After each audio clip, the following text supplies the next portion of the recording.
Should I bring Peter McKinnon energy? What's up? No? Okay. Hey guys, it's Brody with 99 Natives, and today we're gonna tackle the age-old question, does gear matter? Before we get into it though, I do wanna deeply apologize to everyone out there about the light dome reflection in my glasses. Grant tried his hardest, he really did. He tried to get it out of my glasses, but he's inadequate. That's what it came down to. That was great. I mean, that was,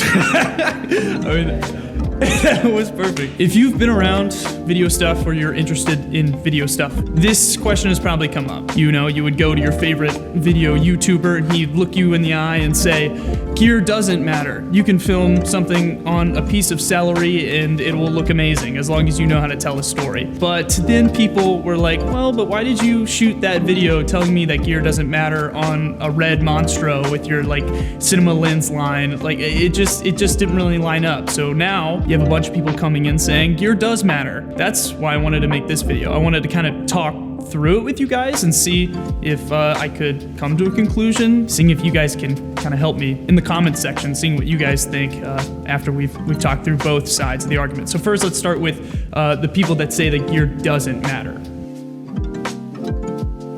It's not true. Like I really think there's a lot of merit to it for two specific reasons. I think before you really start diving into the world of gear and learning about things, you need to understand camera basics. I genuinely think the crappier the camera you have, the faster you're gonna learn. You really do learn good composition, exposure, just by shooting on those things because they're not as forgiving as these cinema cameras. If you learn how to save a shot in post that was overexposed, shot on one of these cinema cameras, before you actually learn how to expose a shot properly, it's an uphill battle for you. It always will be. And then that takes us to this other thing that I think you can do without even making videos, without even shooting anything. You just learn storytelling. I think you can learn this just by watching movies and even like watching people's edits on YouTube, seeing how they craft their footage to tell their story. Right now, everybody's screaming at you, yeah, your gear does matter.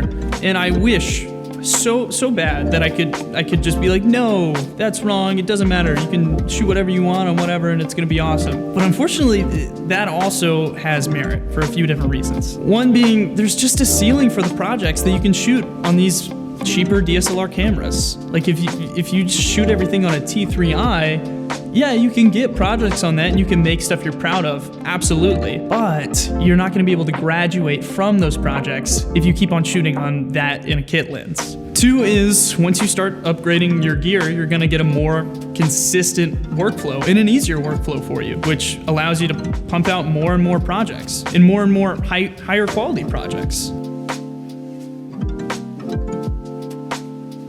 I think that sirens are loud and that they shouldn't be a part of your audio. That's gear lesson number one. If there's a siren noise in your audio, cut it. Does gear matter?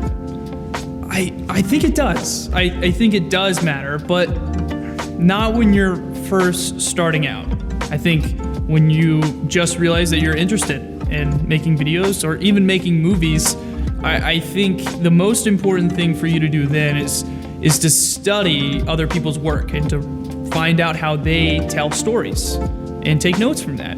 And then from there, you use a camera that's available to you and figure out how to make that footage look as good as possible.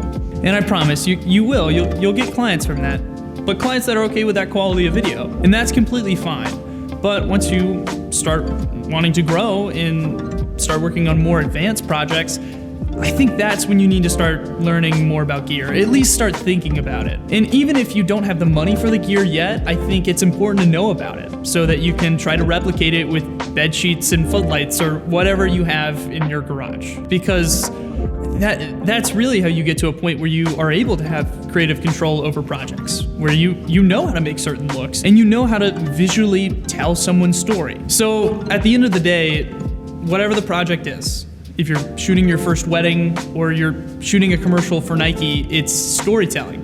It always is, from beginning to end. So master that and then grow from there.